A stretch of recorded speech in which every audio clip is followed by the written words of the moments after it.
ကောလာဂျင်ထုတ်ပြမယ်နော်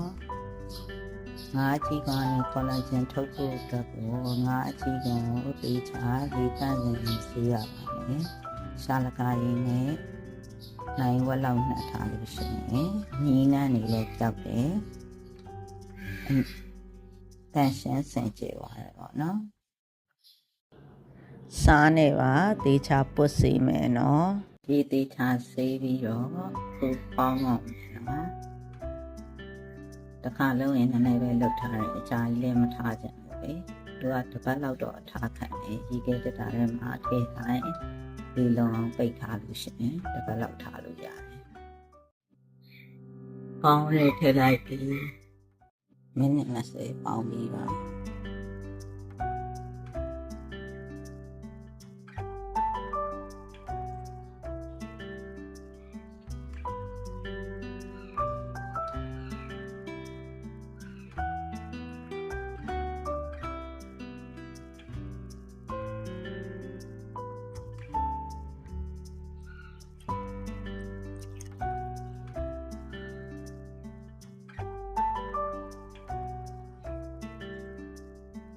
ဒီကတတားရဲ့ထည့်ပြီးအေးချတယ်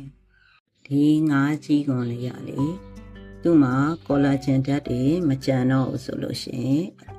ခွန်လေးတွေလိမ့်သွားတတ်တယ်နော်အခုကနည်းနည်းလေးကြံနေရထပ်ပြီးတော့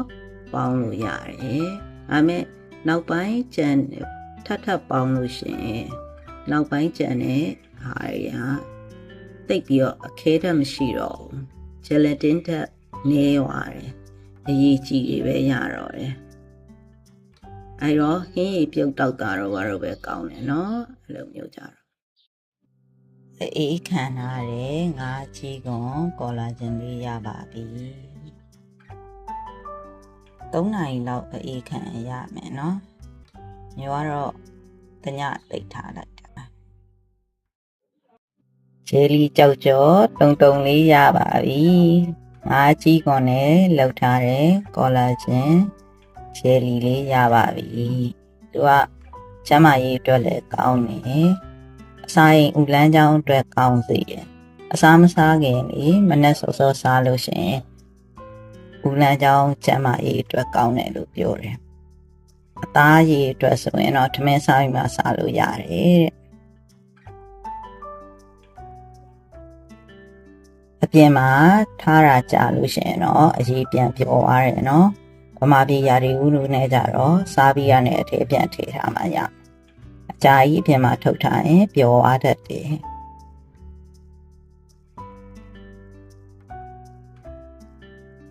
အေးတဲ့နိုင်ငံတွေမှာကြတော့လေသူ့ကို sauce တွေနဲ့တိုးစားတယ်တရေစာအနေနဲ့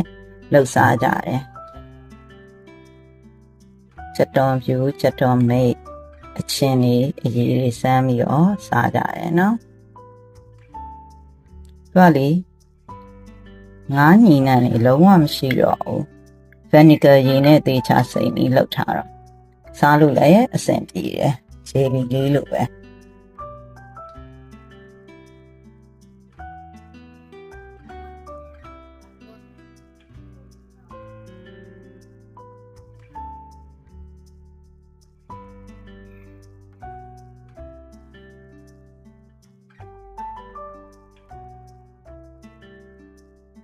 ညတော့ကျမရေးအတွက်စားရဲဆိုတော့ဂျယ်လီ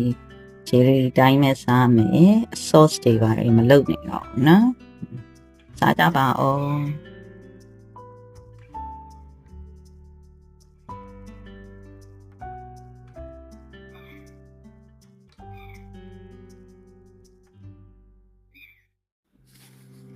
ကောလာဂျင်ရဲ့ကောင်းကျိုးတွေကိုအနစ်ချုပ်ပြီးပြန်ပြောရရင်အသားရည်ကိုစိုးပြေဝင်ပါစေတယ်အရေးအကြောင်းတွေကိုသက်သာစေတယ်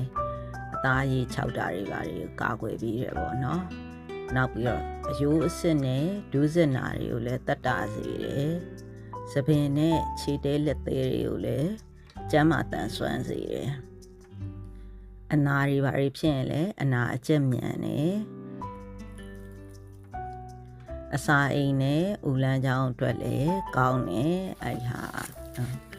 အိမ်မှာလှုပ်ထားတဲ့ကောလာဂျင်ကိုတစ်နေ့ကိုထမင်းစားစွန်းနဲ့ နှစ်ဆုံးကနေပြီးတော့လေးဆုံးအထိတောက်နိုင်တယ်နော်